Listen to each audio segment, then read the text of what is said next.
problem? I had a hankering for some music in my kitchen. The solution? I thought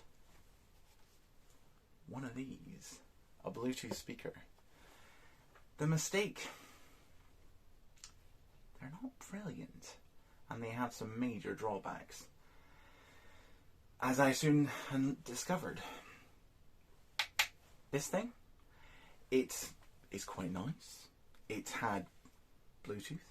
It had a Wi-Fi, and I could send signals through directly from my phone through Wi-Fi, via Wi-Fi to it, and play all my delicious FLAC files directly from it, which sounded significantly better than the Bluetooth. So, all's good. I've got myself a speaker. This speaker worked quite well in my kitchen. It has a sort of subwoofer type signal speaker. It has some higher frequency speakers in it. They sort of generally fill the room with sound. That was generally the goal, wasn't it? And it wasn't bad. I had music where I wanted it, didn't I? That's what people want. They want to hear the music that they want to hear. They listen to pop music and stuff. Yeah, it's on in the background. You don't really care about it. Which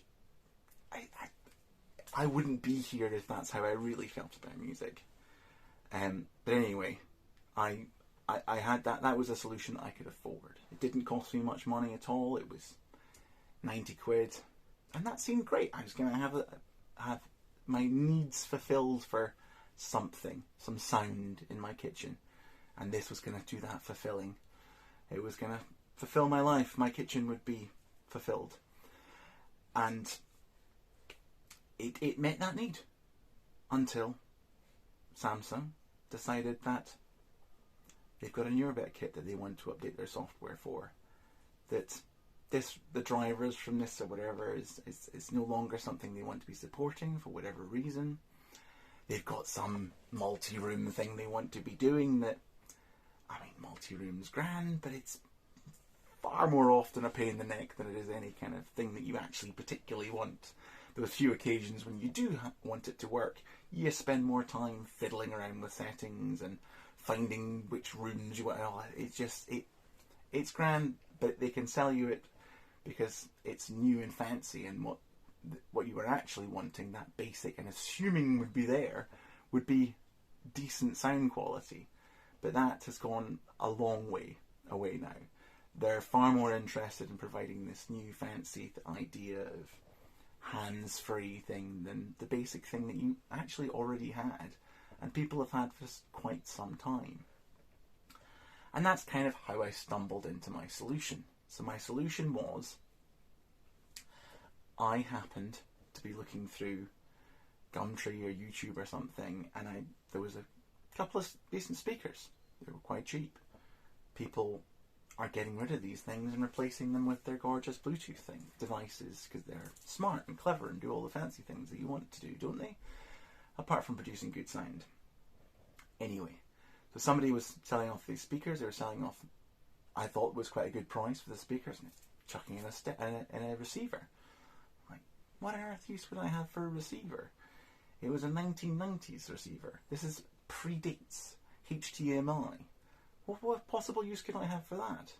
Well, it turns out quite a lot. Because this speaker, and I mean, you probably make the same assumption. An old non-HDMI receiver is useless, but actually it's full of really useful functionality. And even though they may not have been the best sort of audiophile kit at the time, the standards were considerably different to where we are now, such that it'll do kind of for an audio-visual thing is miles better than what they have in any of these kind of speakers at all. I mean, no matter the software you produce, they can do some very clever things. Sonos are doing some very clever things with their sound. It just doesn't beat big speakers with big heat-generating amplifiers that warm your room while they fill it with sound. Superb. I live in a very cold climate. The wasted energy is not wasted at all. It is pleasant. I like being warm. I'm a human being. So it's grand for me. So this high-tech solution wasn't working out for me. The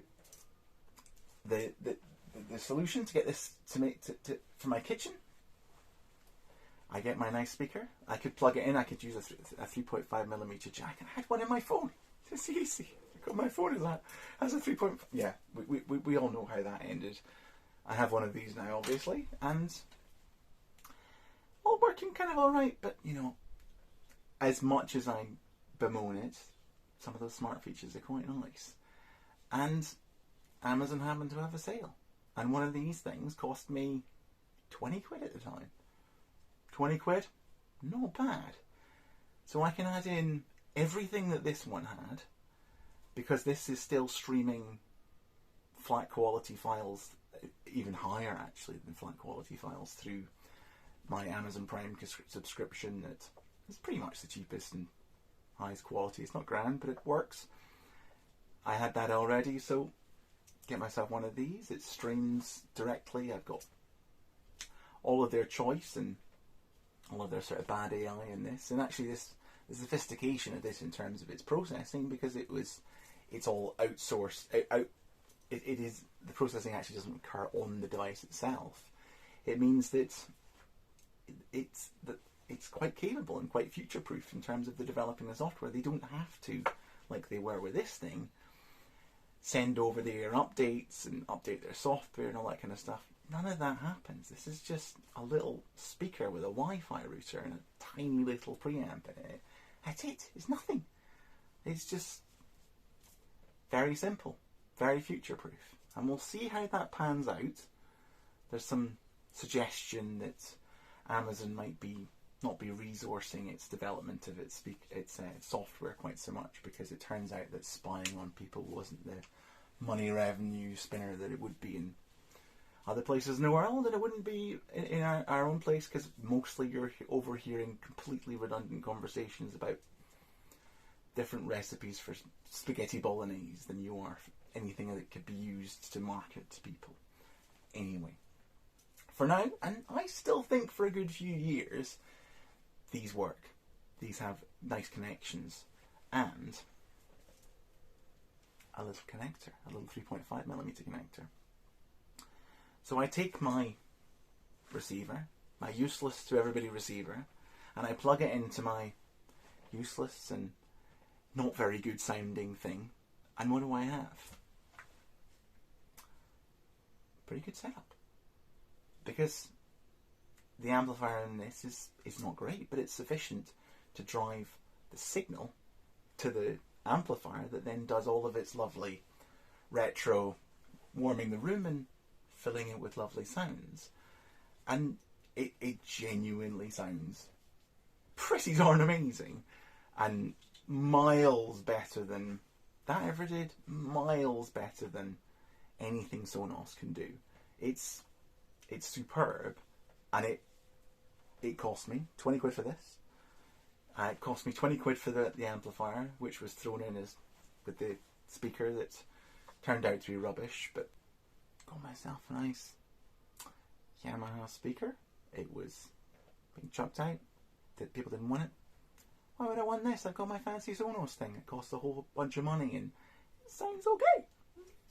Fine, I suppose. I mean, it doesn't sound as good as my old system did, but it does lots of fancy stuff, so I'll just get rid of it. And that's what everybody seems to be doing at the moment. Got my old receiver and got my Amazon dot on top of it, and there you go. You got everything you need. You got grand sound. I mean, I had some fun. Something you couldn't do with a Sonos one, where my kids like to sit on the opposite side of the kitchen to where the speakers are, and they play the music. They play TV or something through one of these things, and it sounds infuriating. It's so tinny and narrow, and not nice at all. But it's Bluetooth. Bluetooth's not brilliant, but it's certainly a lot better than a pair of nasty speakers like this. Chuck it up to my Echo Dot, running through a beautiful old amplifier. Problem solved. Switch around the speakers. So I have the left as the right and the right as the left. You stand with your back to it and it sounds perfect. Sounds grand. You wouldn't even notice the difference. But the trick is, I get them to put off their annoying tablets and all is well. It's a surprisingly useful solution. It's future-proof. It cost me less than my Bluetooth speaker. And I do think, one of those components is going to fail. Probably not ironically, the 40-year-old amplifier. Probably not the speakers that are sitting up there. I don't think they're going to fail. But if they do, each of those components can be replaced very easily, very cheaply by finding whatever people aren't really interested in terms of amplifiers. And this thing, if in the end it turns out that Amazon are going to stop running through it or whatever, I'll find something else that I can plug into it. But for now, and I suspect that at that point, this is still a much cheaper and better solution.